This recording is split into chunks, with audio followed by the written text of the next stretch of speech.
Hello friends, welcome to Creative Medicine. In this lecture, we will learn about. Hello friends, let us now learn some important points about thyroidectomy. So, we will learn some important only points about thyroidectomy. The dissection of the thyroid should be, the dissection plane of the thyroid should be kept close to the thyroid. And what is the first vessel to be ligated in thyroidectomy? First vessel ligated in thyroidectomy is middle thyroid vein is the first vessel which is ligated in thyroidectomy. This middle thyroid vein is short and can get avulsed. When this middle thyroid vein gets avulsed, there can be a chance of bleeding and it can also lead to air embolism. Okay, then if you see superior thyroid veins, after middle thyroid vein we also have superior thyroid vessels. These are also skeletonized, that is all the connective tissue surrounding it should be removed, and they are ligated close to the gland. Why close to the gland? They are ligated close to the gland to prevent the injury to external of superior laryngeal nerve. Okay, then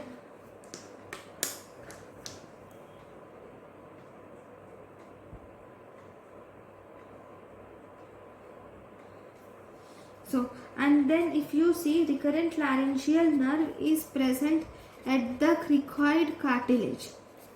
And now inferior thyroid veins. What do you do about inferior thyroid artery? Inferior thyroid artery is ligated close to the gland. It is also ligated close to the gland. Inferior thyroid artery is also ligated close to the gland. Why? It is ligated close to the gland to prevent vascular infarction of parathyroid. To prevent vascular infarction of parathyroid, this inferior thyroid artery is ligated close to the gland. Actually, these parathyroids are located 1 centimeter in 1 centimeter proximity to inferior thyroid artery and recurrent laryngeal nerve. And then if you see, among all these, the recurrent laryngeal nerve is most vulnerable to injury. Because recurrent laryngeal nerve is most vulnerable to injury,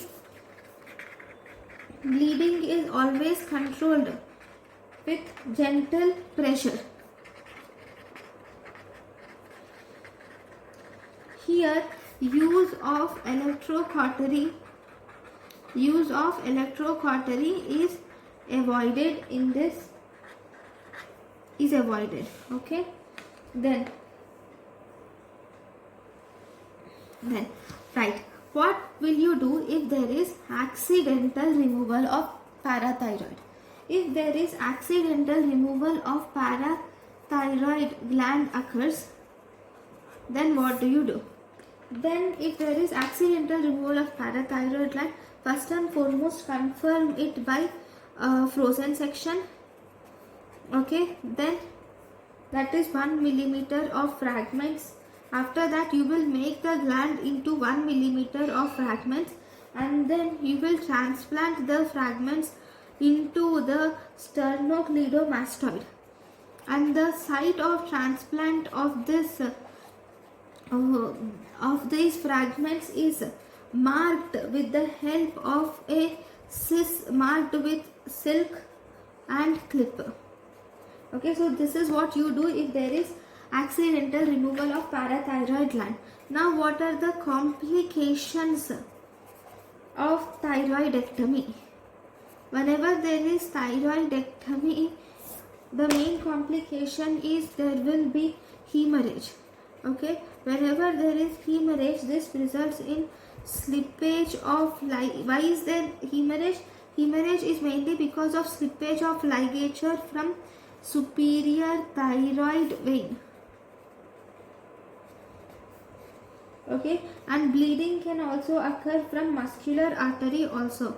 Whenever there is hemorrhage, one important thing is this will become tension hematoma, because the neck is a closed compartment. So this will result in respiratory distress to the patient, and as a result this hematoma should be evacuated immediately. You will have to remove the sutures and evacuate the hematoma immediately. Okay, then if you see the next important injury complication, second complication is there can be respiratory obstruction can occur. Okay, because of this respiratory obstruction will result in respiratory obstruction mainly results due to laryngeal edema, or it can be due to tension hematoma, or respiratory obstruction retention hematoma, or respiratory obstruction can occur due to bilateral recurrent laryngeal nerve paralysis will result in respiratory obstruction. Then this thyroidectomy can also cause injury to other nerves.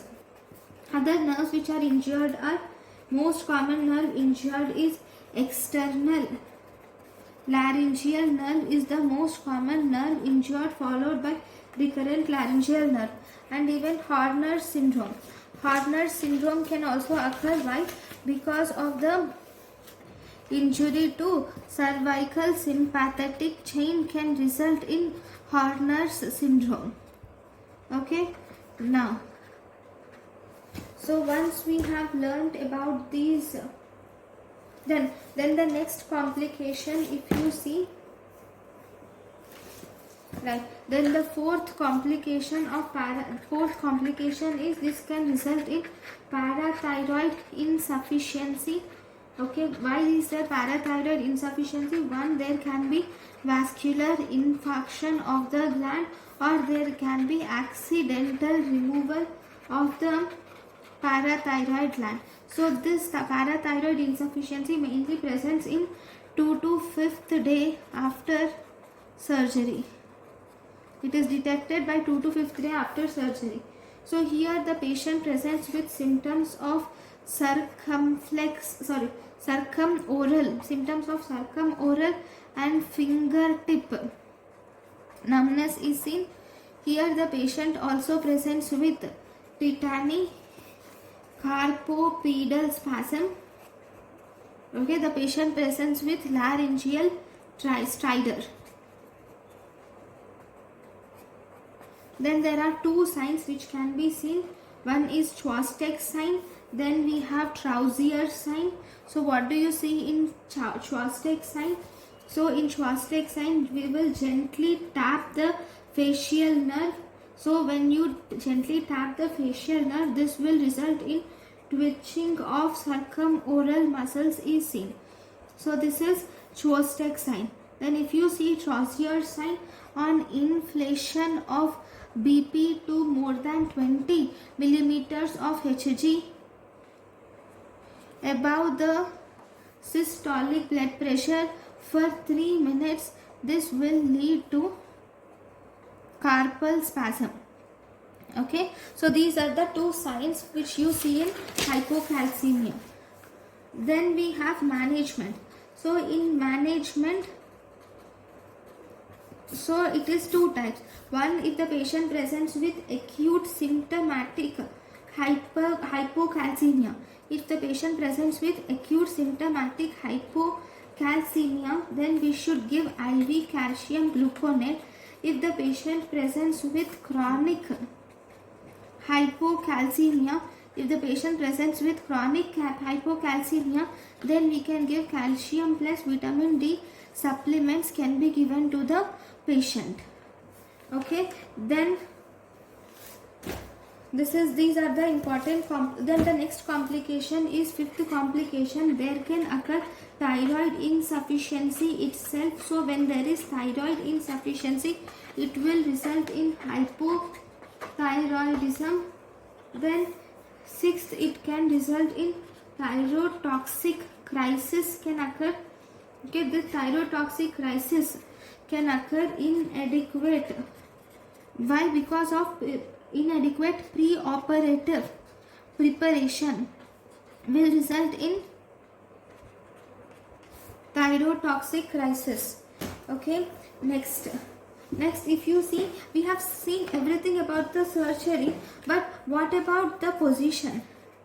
The position of thyroidectomy, I forgot to tell this.